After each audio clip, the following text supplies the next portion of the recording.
오늘은 최근에 문제가 되고 있는 박사방 사건과 범죄단체 조직죄라는 제목으로 간략하게 말씀을 드리도록 하겠습니다.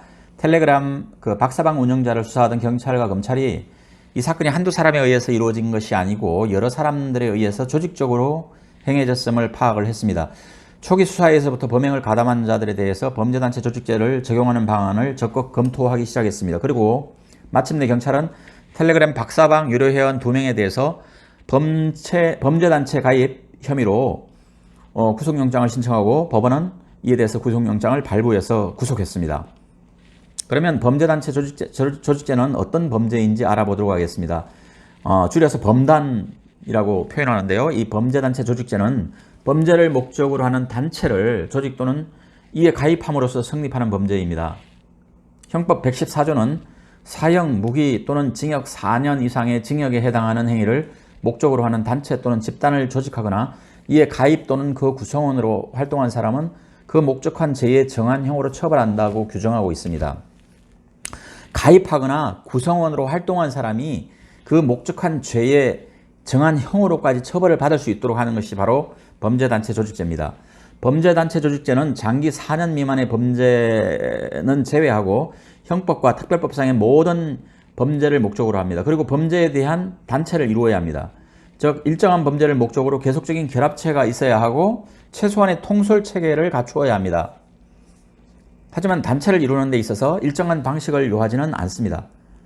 범죄단체 조직죄를 인정한 판례는 거의 없었지만 최근 보이스피싱 범죄와 관련한 사건이 있었습니다. 이 보이스피싱 사건은 피고인들이 불특정 다수의 피해자들에게 전화하여 금융기관 등을 사칭하면서 신용등급을 올려 낮은 이자로 대출을 해주겠다고 속여서 신용관리 비용 명목의 돈을 송금받아서 편취하는 사건인데요.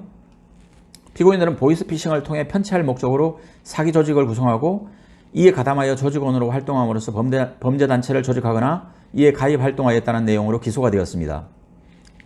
이에 대해서 대법원은 이 보이스피싱 조직은 내부의 위계 질서가 유지되고 조직원의 역할 분담이 이루어지는 최소한의 통솔체계를 갖춘 형법상의 범죄단체에 해당하고 조직의 업무를 수행한 피고인에게 범죄단체 가입 및 활동에 대한 고의가 인정되며 피고인들의 사기 범죄 행위가 범죄단체 활동에 해당한다라고 판단하여서 유죄를 인정했습니다.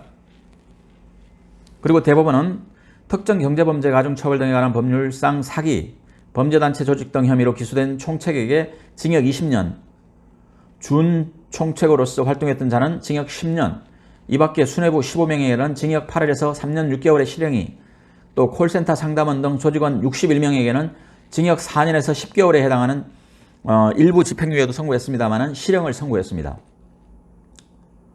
최근에 그 박사방 사건을 범죄단체 조직죄로 처벌하려는 이유는 피의자들의 범행이 잔혹하기에 경한형으로 처벌하기에는 너무도 법 감정에 반하고 그 피해의 회복에 유리하기 때문입니다. 구체적으로 범죄단체 조직죄를 적용하면 피의자들의 예비 업무 단계의 행위도 처벌할 수 있고 범죄단체를 결성하면서 목적으로 삼았던 죄의 형으로 처벌되기 때문에 실제로 범행을 저지르지 않았어도 조직 가입만으로 처벌이 가능하고 공범도 조직 내 지위에 무관하게 중형을 받을 수 있습니다. 또한 범죄 수익 은닉 규제법상 중대범죄에 해당하여 자금 세탁 처벌과 범죄 수익 몰수 추징도 가능해진다는 유효한 어떤 그런 점이 있습니다. 그러나 앞에서도 말한 바와 같이 범죄단체 조직죄는 인정된 예가 별로 없다는 것이 문제입니다. 범죄단체 조직죄로 처벌하려면 범죄의 공동 목적, 계속성, 최소한의 통솔체계가 있어야 하는데 단순히 그 다수가 범행에 참여했다고 적용할 수 있는 것이 아니기 때문에 특히나 조직적 통솔체계의 입증이 어렵기 때문입니다.